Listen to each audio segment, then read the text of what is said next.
بسم اللہ الرحمن الرحیم۔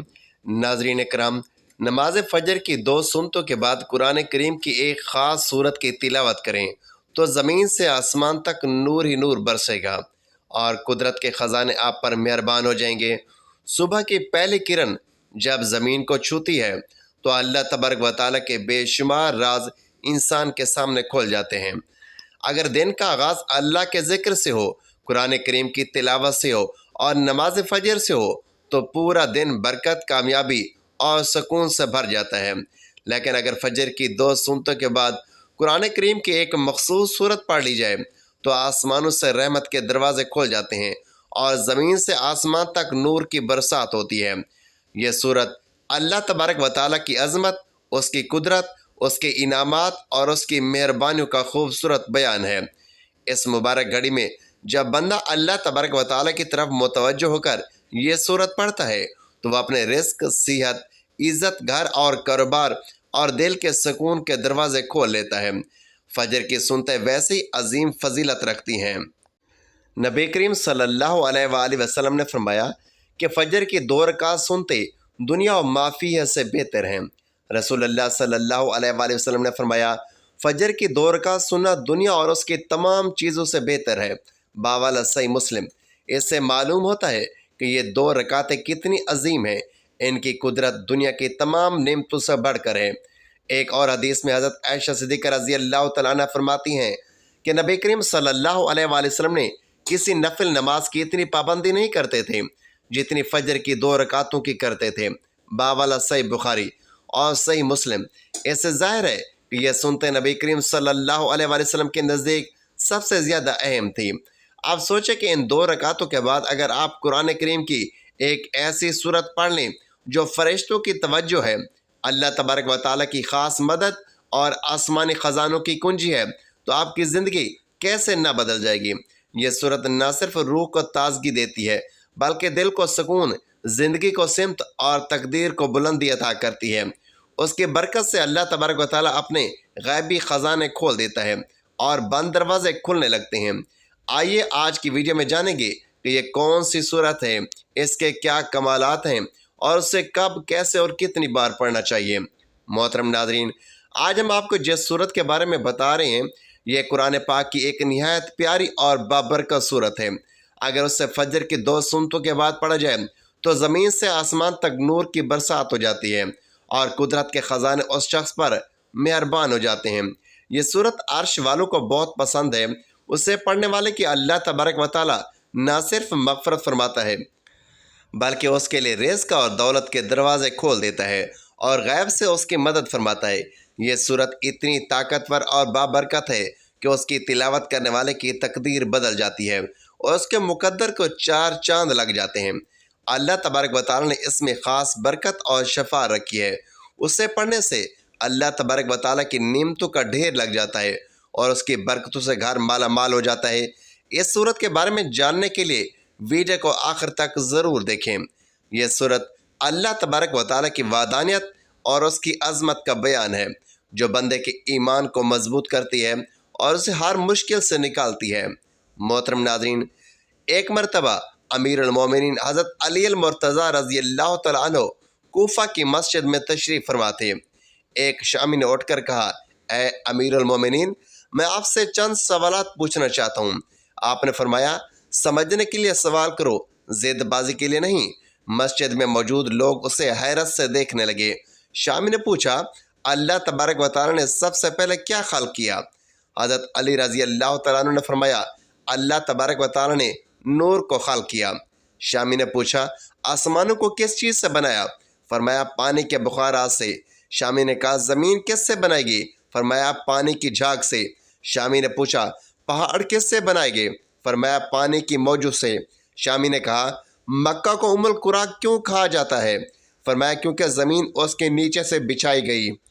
شامی نے پوچھا، آسمانی دنیا کس سے بنائی گئی؟ فرمایا، رکی ہوئی فوگ سے۔ شامی نے کہا، سورج اور چاند کا طول و عرض کیا ہے؟ فرمایا، 900 فرسنگ ضرب 900 فرسنگ۔ شامی نے پوچھا، ستاروں کا طول و عرض کیا ہے؟ فرمایا، 12 فرسنگ ضرب 12 فرسنگ۔ شامی نے کہا، 7 آسمانوں کے رنگ اور ان کے نام بتائیے۔ فرمایا، آسمانی دنیا کا نام رفیع ہے اور وہ پانی اور دھوئیں سے بنا، اس کا رنگ پانی جیسا ہے۔ آسمان دوم کا نام فزوم ہے، اس کا رنگ تانبے جیسا ہے۔ آسمان سوم کا نام مادون ہے، اس کا رنگ ملتا جلتا ہے۔ آسمان چہارم کا نام ہے، اس کی رنگت چاندی جیسی ہے۔ آسمان پنجم کا نام خون ہے اور اس کی رنگت سونے جیسی ہے۔ آسمان ششم کا نام عروس ہے، وہ سبز یاقوت کا ہے۔ آسمان ہفتم کا نام اجماع ہے، وہ سفید موتی کا ہے۔ شامی نے پوچھا، بیل ہمیشہ سر جھکائے کیوں رہتا ہے اور آسمان کی طرف کیوں نہیں دیکھتا؟ فرمایا، جب سے بنی اسرائیل نے بیل کی پوجا کی، اس دن سے وہ شرم کی وجہ سے آسمان کی طرف نہیں دیکھتا۔ شامی نے پوچھا، وہ نبی کون تھے جنہوں نے بیک وقت 2 بہنوں سے نکاح کیا؟ فرمایا، حضرت یعقوب بن اسحاق علیہ السلام نے 2 بہنوں سے بیک وقت نکاح کیا، پھر اللہ تبارک و تعالیٰ نے اسے حرام کر دیا۔ اضافی مواد اس حوالے سے قرآن پاک میں سورۃ النساء آیت نمبر 23 میں 2 بہنوں سے بیک وقت نکاح کے ممانعت بیان کی گئی ہے۔ شامی نے پوچھا، 2 بہنوں سے نکاح کیوں حرام ہے؟ فرمایا، نبی کریم صلی اللہ علیہ وآلہ وسلم نے فرمایا کہ 2 بہنوں سے نکاح نہ کرو، کیونکہ اس سے رشتے ٹوٹتے ہیں۔ سامعین نے پوچھا، مد جزر کیا ہے؟ فرمایا، اللہ نے سمندر پر ایک فرشتہ رومان مقرر کیا ہے، جب وہ پاؤں سمندر میں رکھتا ہے تو مد ہوتی ہے اور جب نکالتا ہے تو جزر ہوتی ہے۔ شامی نے پوچھا، جنات کا باپ کون ہے؟ فرمایا، جنات کا جد اعلیٰ شان ہے، جسے اللہ تبارک و تعالیٰ نے آگ کے شعلے سے بنایا۔ شامی نے پوچھا کہ اللہ نے جنات کی طرف نبی بھیجا؟ فرمایا، ہاں، اللہ نے یوسف نبی علیہ السلام کو بھیجا، لیکن جنات نے انہیں قتل کر دیا۔ شامی نے پوچھا، ابلیس کا آسمان میں کیا نام تھا؟ فرمایا، حارث۔ شامی نے پوچھا، آدم کا نام آدم کیوں رکھا گیا؟ فرمایا، کیونکہ وہ زمین کی خاک سے بنائے گئے۔ شامی نے پوچھا، میراث میں مرد کو 2 حصے، عورت کو 1 حصہ کیوں دیا گیا؟ ہوا نے خوشہ اٹھایا، اس میں 3 دانے تھے، 1 خود کھا گئی اور 2 آدم علیہ السلام کو کھلائے، اس لیے مرد کو 2 حصے اور عورت کو 1 حصہ ملا۔ شامی نے پوچھا، کون سے انبیاء مختون پیدا ہوئے؟ فرمایا، اللہ نے آدم علیہ السلام کو شیس، ادریس، نوح، شام بن نوح، ابراہیم، داؤد، سلیمان، لوط، اسماعیل علیہ السلام، موسیٰ، عیسیٰ اور حضرت محمد صلی اللہ علیہ وسلم کو مختون پیدا کیا۔ شامی نے پوچھا، آدم کی عمر کتنی تھی؟ فرمایا، 930 سال۔ شامی نے پوچھا، سب سے پہلے شعر کس نے کہا؟ فرمایا، آدم علیہ السلام نے۔ شامی نے پوچھا، انہوں نے شعر کب اور کیوں کہا؟ فرمایا، جب آدم علیہ السلام زمین پر اترے اور قابیل نے حابیل کو قتل کیا تو انہوں نے یہ شعر کہا، شہر اور اس کے رہنے والے بدل گئے، زمین کا چہرہ گرد آلود ہو گیا، ہر رنگ و ذائقہ بدل گیا، خوبصورت چہرے کی بشاشت ماند پڑ گئی، میں اپنی لمبی زندگی کو غم کا باعث سمجھتا ہوں، کیا موت سے مجھے چین ملے گا؟ میں آنسو کیوں نہ بہاؤں کہ حابیل قبر میں مدفون ہو گیا، قابیل نے اپنے بھائی کو قتل کر دیا، ہائے غم و حسرت، میرا بیٹا گم ہو گیا۔ جب آدم نے یہ مرثیہ پڑھا تو ابلیس نے جواب میں شعر کہا، تو شہر سے دور ہو جا، میری وجہ سے تیری جنت تنگ ہوئی، جہاں تو اور تیری زوجہ سکون سے رہتے تھے، میرے مکر سے تو بچ نہ سکا اور وہ قیمتی سرمایہ چلا گیا۔ شامی نے پوچھا، آدم علیہ السلام فراق جنت میں کتنا روئے؟ فرمایا، وہ 100 سال تک روئے تھے، روتے رہے، ان کی دائیں آنکھ سے دجلہ اور بائیں سے فرات جتنے آنسو نکلے۔ شامی نے پوچھا، آدم نے کتنے حج کیے؟ فرمایا، انہوں نے 70 حج پیدل کیے۔ پہلے حج میں ایک بٹیرا ان کے ساتھ تھا جو پانی کے مقامات کی رہنمائی کرتا تھا، وہ پرندہ جنت سے آیا تھا، اسی لیے بٹیرے اور خطاف کے کھانے سے منع کیا۔ شامی نے پوچھا، خطاف اپنے پاؤں پر کیوں نہیں چلتا؟ فرمایا، اس نے 40 سال تک بیت المقدس کا طواف کیا اور آدم کے ساتھ روتا رہا، اس لیے اس نے گھونسلوں میں رہائش رکھی۔ شامی نے پوچھا، کفر کی ابتدا کس سے ہوئی؟ فرمایا، ابلیس سے، وہی پہلا کافر ہے۔ شامی نے پوچھا، نوح کا اصل نام کیا تھا؟ فرمایا، سکن۔ انہیں نوح اس لیے کہا گیا کہ انہوں نے 950 سال تک قوم پر نوح کیا۔ شامی نے پوچھا، کشتی نوح کا طول و عرض کیا تھا؟ فرمایا، طول 800 ہاتھ، عرض 500 ہاتھ اور بلندی 80 ہاتھ۔ اس کے بعد شامی بیٹھ گیا اور حضرت علی رضی اللہ تعالیٰ عنہ کے علم و دانش کی تعریف کرنے لگا۔ حضرت علی رضی اللہ تعالیٰ عنہ کا علم اتنا وسیع تھا کہ وہ ہر سوال کا منفرد اور گہرا جواب دیتے، جو ان کے نبی کریم صلی اللہ علیہ وسلم سے حاصل کردہ علم کی گواہی دیتا تھا۔ ایک اور موقع پر حضرت علی رضی اللہ تعالیٰ عنہ ایک مجلس میں تشریف فرما تھے۔ ایک شخص نے پوچھا، وہ کون ہے؟ کون سے جانور ہیں جو بچہ دیتے ہیں اور وہ کون سے جانور ہیں جو انڈا دیتے ہیں؟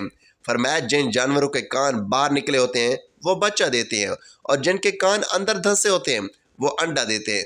پھر ایک اور شخص نے وہی سوال کیا۔ حضرت علی رضی اللہ تعالیٰ عنہ مسکرائے اور فرمایا، جو جانور دودھ دیتے ہیں وہ بچہ جنتے ہیں، اور جو دانہ کھاتے ہیں وہ انڈا دیتے ہیں۔ ایک تیسرے شخص نے وہی سوال دہرایا تو فرمایا، جو جانور خوراک چباتے ہیں وہ بچہ جنتے ہیں، اور جو نگل کر کھاتے ہیں وہ انڈا دیتے ہیں۔ پھر آپ جلال میں آئے اور فرمایا، میں علی بن ابی طالب ہوں، نبی کریم صلی اللہ علیہ وسلم کا داماد اور باب علم ہوں۔